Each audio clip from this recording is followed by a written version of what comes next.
السلام علیکم 6 کلاس بیٹے، کیسے ہیں آپ لوگ؟ امید ہے آپ لوگ اپنا سارا کام بہت اچھے طریقے سے کر رہے ہوں گے۔ بیٹا سیکنڈ ٹرم میں ہم نے سب سے پہلے مضامین کرنے ہیں۔ مضامین میں ہم نے پہلا مضمون ہے صفائی کرتے ہیں۔ صفائی کیونکہ آسان سا مضمون ہے، اس وجہ سے ہم پہلے صفائی کا مضمون کریں گے، ٹھیک ہے؟ اور یہ مضمون لکھوانے سے پہلے میں آپ کو مضمون لکھنے کے کچھ اصول بتا دیتی ہوں کہ مضمون لکھنے کے کیا اصول ہیں۔ یہ ہدایات ہیں۔ سب سے پہلے مضمون کے بارے میں تمام خیالات اور معلومات کو ایک ترتیب سے ذہن میں جمع کر لیں۔ بیٹا ان کو آپ نے ذہن نشین کرنا ہے، ان کو آپ نے بہت اچھی طرح یاد رکھنا ہے، تاکہ جب بھی کوئی مضمون لکھیں گے آپ لوگ تو آپ کو یہ چیز آنی چاہیے۔ ان کو اگر آپ ذہن میں رکھیں گے تو آپ ایک اچھا سا مضمون لکھ لیں گے۔ یہ کچھ پوائنٹس ہیں آپ کے لیے۔ اچھا، سب سے پہلے تمام خیالات اور معلومات کو ایک ترتیب سے ذہن میں جمع کریں، پھر لکھنا شروع کریں۔ پھر نمبر 2 ہے مضمون کو مناسب پیروں میں تقسیم کریں، یعنی کہ پیراگراف میں لکھنا شروع کریں مضامین کو۔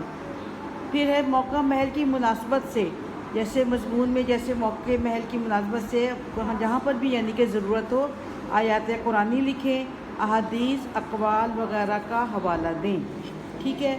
اس کے بعد مضمون میں آپ مناسب کوئی شعر بھی لکھ سکتے ہیں۔ مضمون میں شعر بھی اگر آپ کو یہ اچھا سا آتا ہے تو وہ بھی ڈال سکتے ہیں، اس سے مضمون خوبصورت ہو جاتا ہے، اس میں نمبر بھی اچھے آتے ہیں۔ ادھر ادھر کی فضول باتیں نہ کریں بیٹے، جو بات ہوتی ہے نا، جس چیز پہ مضمون لکھنا ہوتا ہے اسی کے بارے میں بات کریں۔ ادھر ادھر کی باتوں میں ٹائم نہ ضائع کرے، ٹائم ضائع نہ کرے، اس سے آپ کے نمبر کٹتے ہیں، بلکہ موضوع کی مناسبت کا خاص خیال رکھیں۔ اپنے سیدھے سادے خیالات کو سادہ اور آسان زبان میں لکھیں، جون سے لفظ آپ کو اچھے سے لکھنے آتے ہیں اور اچھے طریقے سے جو آپ کام کر سکتے ہیں اسی طرح سے اس کو لکھیں، سادے طریقے سے۔ خوش خطی، خوبصورت لکھائی کا خیال رکھیں۔ صفائی اور املا کا خاص خیال رکھیں۔ آپ کا مضمون صاف ستھرا ہونا چاہیے اور اس میں کوئی املا کی مسٹیکس نہیں ہونی چاہیے، کوئی غلطیاں نہیں ہوں۔ مضمون کو ترتیب سے لکھیں، پہلے کی بات بعد میں اور بعد کی بات پہلے نہ لکھیں۔ بیٹا یعنی کہ مضمون کے سیکوینس ہونا چاہیے، یہ نہیں کہ آپ کوئی جو بعد میں بات لکھنے والی ہے وہ پہلے لکھ دیں اور جو پہلے لکھنے والی ہے وہ بعد میں لکھ دیں۔ اس چیز کا بہت خاص خیال رکھا جاتا ہے۔ مضمون ختم کرنے کے بعد اسے ایک بار ضرور پڑھیں، اس کو ضرور پڑھنا چاہیے تاکہ آپ کی جو غلطیاں ہوتی ہیں، جو اغلاط ہوتی ہیں، وہ آپ کی اس کی تصحیح ہو جائے، اس کی آپ کی اصلاح کر لیں آپ اس کی۔ اور اس کے بعد مختلف کتابیں پڑھیں اور اچھے مضامین پڑھنے کی عادت ڈالیں۔ بیٹے مختلف کتابوں سے آپ مختلف مضامین پڑھیں، مختلف کتابیں پڑھیں، اس سے آپ کو یہ فائدہ ہوگا کہ آپ کو بہت سا مواد مل جائے گا اور اس کے مطابق آپ مختلف جگہوں پہ ان کو استعمال کر سکتی ہیں اور آپ کو لکھنے کی بھی عادت آئے گی اور آپ کو لفظ صحیح پڑھنے کی بھی سمجھ آ جائے گی، ٹھیک ہے بیٹا؟ اب میں آپ کو بتاتی ہوں ہم نے صفائی کا مضمون سب سے پہلے کرنا ہے۔ صفائی کے مضمون میں ہم نے سب سے پہلے یہ میں نے پوائنٹس لکھ لیے ہیں۔ آپ نے صفائی کی اہمیت کے بارے میں بتانا ہے۔ سب سے پہلے صفائی کی اہمیت ہے، سب سے پہلے ہم اہمیت لیں گے، اس میں آپ نے یہ بتانا ہے پاکیزگی اور صفائی کی اسلام میں بہت اہمیت ہے، اور پاکیزگی کے بعد صفائی کا درجہ ہے۔ قدرتی طور پر ہر شخص تو ویسے صفائی پسند ہوتا ہے، لیکن اللہ تعالیٰ کو بھی یہ چیزیں بہت پسند ہیں، صفائی اور پاکیزگی، اور ہمارے مذہب نے اس پر بہت زور دیا ہے، کیونکہ جب تک جسم، لباس اور جگہ صاف نہ ہو اس کی عبادت بھی قبول نہیں ہوتی، اور بیٹا خیالات بھی پاک نہیں ہوتے، خیالات بھی گندے رہتے ہیں، خیالات میں بھی نگیٹیوٹی آتی ہے، ٹھیک ہے؟ اور اس کے بعد آپ نے کرنا ہے قرآن کی روشنی میں۔ قرآن کی روشنی میں آپ نے کرنا ہے، قرآن مجید میں ارشاد ہوتا ہے اور اپنے کپڑوں کو پاک صاف رکھو اور ناپاکی سے دور رہو۔ اللہ تعالیٰ یہ حکم دیتا ہے کہ اپنے کپڑوں کو پاک رکھو اور ناپاکی سے دور رہو۔ پھر جو ہے آپ کے بعد اس کے بعد ایک اور جگہ اللہ تعالیٰ فرماتے ہیں بے شک اللہ ان کو پسند کرتا ہے جو خوب پاک صاف رہتے ہیں، یعنی کہ اللہ تعالیٰ کی پسندیدگی کا معیار بھی یہ ہے کہ جو لوگ پاک صاف رہتے ہیں اللہ تعالیٰ ان کو پسند کرتا ہے، اسی لیے پاکیزگی اور صفائی کی بہت اہمیت ہے۔ اچھا، پھر حدیث کی روشنی پہ آ جاتے ہیں۔ حدیث کی روشنی میں بھی آپ حضرت محمد صلی اللہ علیہ وآلہ وسلم نے بھی حدیث کی روشنی، احادیث میں فرمایا ہے اس کے بارے میں، صفائی کے بارے میں آپ نے فرمایا طہارت اور صفائی آدھا ایمان ہے، الطہور شطر الایمان، طہارت پاکیزگی ایمان کا حصہ ہے، اور اسلام کی بنیاد صفائی اور پاکیزگی پر ہے۔ آپ صلی اللہ علیہ وسلم بھی اپنی پاکیزگی کا بہت خیال رکھتے تھے، آپ کے کپڑے پیوند بھی لگے ہوتے تھے، پرانے بھی ہوتے تھے، تو لیکن آپ اس کی صفائی اور پاکیزگی کا خیال رکھتے تھے، وہ پاک اور صاف ہوتے تھے۔ اس لیے کہتے ہیں کہ کپڑے چاہے پرانے ہوں لیکن وہ پاک ہونے چاہیے، صاف ہونے چاہیے، ٹھیک ہے۔ آپ صلی اللہ علیہ وسلم بھی ان چیزوں کا بہت خیال کرتے تھے، پاکیزگی اور صفائی کا۔ اب تندرستی جو ہے 1000 نعمت ہے، تندرستی اللہ تعالیٰ کی بہت بڑی نعمت ہے اور اسے سب پسند کرتے ہیں۔ تندرستی قائم رکھنے کے لیے سب سے زیادہ ضروری بیٹا جو چیز ہے وہ صفائی ہے، کیونکہ اکثر بیماریاں گندگی ہی سے پیدا ہوتی ہیں۔ جہاں میل کچیل، گندگی، جراثیم ہوں گے اور مضر صحت ہوا ہوگی تو وہ سب کے لیے خطرناک ہوگی اور وہ تندرستی قائم رکھنے کے لیے ہمیں ان گندگی سے دور رہنا ہے اور صفائی کو اپنانا ہے۔ صفائی میں کون کون سی خاص ہے؟ جسم، لباس، مکان اور غذا۔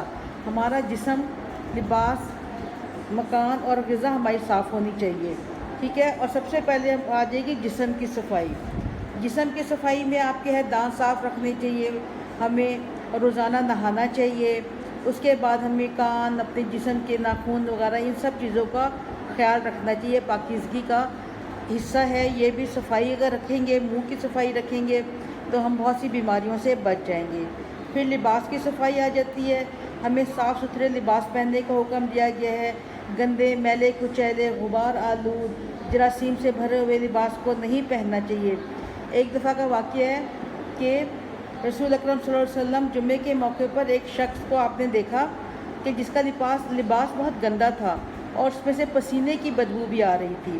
آپ صلی اللہ علیہ وسلم نے فرمایا کہ یہ شخص نہا دھو کر صاف لباس پہنتا تو اچھا تھا۔ دیکھا بیٹا، یہ یعنی کہ آپ صلی اللہ علیہ وسلم نے بھی اس چیز کو ناپسند کیا ہے کہ جسم سے پسینے کی بو آئے یا گندگی ہو یا گندا لباس ہو۔ لباس بے شک قیمتی نہ ہو، سادہ ہی ہو، لیکن صاف ستھرا ہونا ضروری ہے۔ اور پھر اس کے بعد جو آ جائے گا، لباس کی صفائی کے بعد آ جائے گا غذا کی صفائی۔ ہماری غذا جو ہے وہ بھی صاف ستھری ہونی چاہیے، اس میں بھی گلی سڑی چیزیں ہمیں استعمال نہیں کرنی چاہیے، ہمارے کھانے کے برتن صاف ہونے چاہیے، ہمارا سبزی، آٹا، گوشت جو چیز بھی ہے ان کو ہم صاف ستھرے طریقے سے استعمال کریں، اور جن میں سے اگر کوئی باسی ہونے کی بدبو آئے تو اس کو بالکل نہ کھائیں۔ چیزوں کو ڈھک کر رکھیں، مکھیوں، مچھروں، جراثیم سے بچا کر رکھیں، اور اسی طریقے سے بیٹے جراثیم سے ہی ہم لوگ پھر بیمار ہوتے ہیں۔ اور اس کے بعد آ جائے گا ہمارا ماحول کی صفائی۔ ماحول کی صفائی میں ہمیں اپنے گرد و پیش تمام چیزوں کو صاف ستھرا رکھنا چاہیے۔ ماحول کی صفائی اور پاکیزگی جو ہے وہ بہت ضروری ہے، ہمیں اپنے محلے کو صاف رکھنا چاہیے اور اپنے اسکول کو صاف رکھنا چاہیے، اپنی کلاس کو صاف رکھنا چاہیے، اپنی چیزوں کو صاف رکھنا چاہیے جو ہم استعمال کرتے ہیں ضرورت زندگی کی۔ اس کے بعد ہمیں اپنے محلے کو، اپنے شہر کو، اپنے ملک کو اس طرح سے بیٹا صفائی کی عادت ہوتی ہے تو پھر یہ ساری چیزیں ہوتی ہیں، اور ہمیں صفائی کو اپنی زندگی کا مقصد بنانا چاہیے کہ صفائی ہی سے ہم لوگ ہر طرح کی بیماریوں سے بچ جائیں گے۔ اور آپ کو تو علم ہی ہے کہ آج کل جو بیماریاں پیدا ہو رہی ہیں، کبھی ڈینگی تو کبھی کرونا تو کبھی کچھ تو کبھی کچھ، مختلف بیماریوں کی وجہ بھی یہ گندگی ہوتی ہے، جراثیم ہوتے ہیں۔ شروع سے اگر آپ صفائی کی عادت کو اپنا لیں گے تو آپ ان تمام بیماریوں سے، تمام امراض سے بچ جائیں گے اور ایک اچھی زندگی، صحت مند زندگی گزاریں گے۔ اور صفائی میں ایک اور چیز بھی آپ کو کلیئر کروں کہ صفائی جو ہوتی ہے ہمیں، یہ تو بظاہر صفائی ہے، ہمیں اپنے دل و دماغ کو بھی صاف رکھنا چاہیے، اس کی صفائی، تاکہ ہم کوئی گندے خیالات دل و دماغ میں نہ لے کر آئیں۔ پھر ہمارے روح صاف ہونی چاہیے، ہمیں عبادت کرنی چاہیے اللہ تعالیٰ کی، اس سے ہماری نماز پڑھتے ہیں تو ہماری روح کی سکون بھی ملتا ہے اور پاکیزہ بھی ہوتی ہے۔ ہمارے روح کے کانوں کو، اپنی آنکھوں کو ان چیزوں کو، گندی چیزوں سے محفوظ رکھنا چاہیے، نہ ہم گندا سنیں، کسی کی بری بات سنیں، اور نہ ہی کسی کی بری بات دیکھیں اور نہ ہی منہ سے بولیں۔